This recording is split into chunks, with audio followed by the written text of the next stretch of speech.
주민신고를 받고 사건 현장을 조사하러 나간 두 형사. 사건 현장은 중학교 선생님의 집이었습니다. 두 사람이 문을 열자 피냄새가 진동합니다. 바닥부터 벽까지 온통 피천지였죠. 거실 한 중간에 여자가 의자 위에 앉아 있습니다. 그 여자의 오른손에는 총이 쥐어져 있었고 얼굴은 알아볼 수 없을 정도로 망가져 있었죠.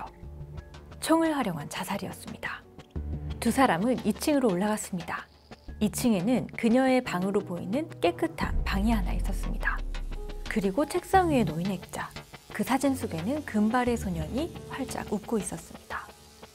한 형사가 옆방 문을 여는 순간 그들은 그 자리에 굳어버립니다.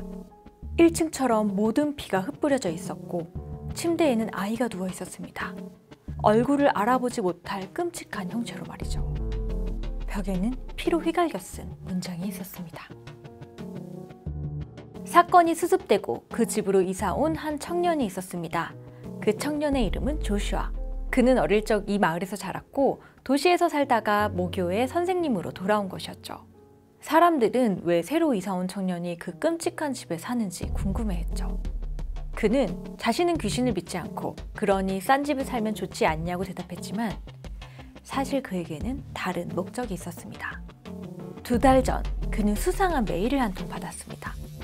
메일의 제목은 조슈아의 여동생 이름인 앨리스. 열어보니 딱 2문장이 적혀 있었습니다. 나는 네 여동생에게 무슨 일이 벌어졌는지 알아. 그 사태가 다시 벌어지고 있어. 앨리스는 25년 전, 그러니까 그녀가 8살일 때 실종됐습니다. 정확히는 실종됐다가 24시간 만에 다시 돌아왔죠. 하지만 다시 돌아온 그녀는 그 전과는 180도 달랐습니다. 사랑스럽고 귀여웠던 앨리스는 24시간 동안 무슨 일이 있었던 건지 돌아오자마자 몸에서는 썩은 내가 났고 기분 나쁘게 키득거리거나 알몸으로 오줌을 싸기도 했습니다. 마치 앨리스가 아닌 것 같았죠.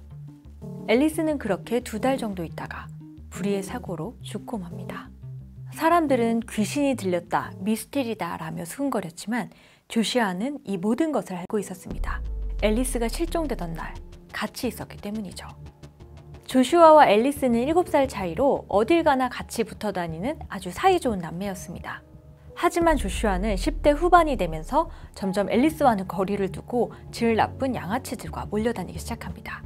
그리고 그들은 어느 날 패거리의 두목이었던 케빈의 제안으로 마을 근처의 폐광에 갑니다. 폐광은 닫힌 지 오래되어 어른들이 가지 말라고 신신당부하는 곳이었지만 이들은 서로의 담력을 시험하며 함께 탄광 안으로 들어가기로 합니다.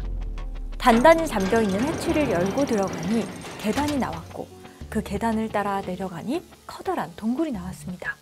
아이들은 손전등을 비춰보고는 깜짝 놀랐습니다. 거기에는 어린아이의 뼈들이 가득했습니다. 그러다 사람 그림자가 어른거려서 뒤를 돌아보니 앨리스가 서 있었습니다.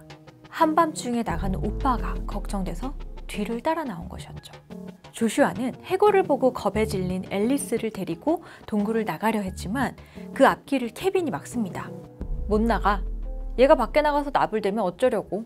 조슈아는 아무 말도 못하게 하겠으니 다 같이 어서 이 기분 나쁜 곳을 빠져나가자고 합니다. 케빈은 코웃음을 치며 기왕 여기까지 들어왔으니 기념품이라도 하나 가져가야겠다고 해골을 집어들었죠. 그때 해골에서 딱정벌레떼가 우스스 쏟아졌습니다.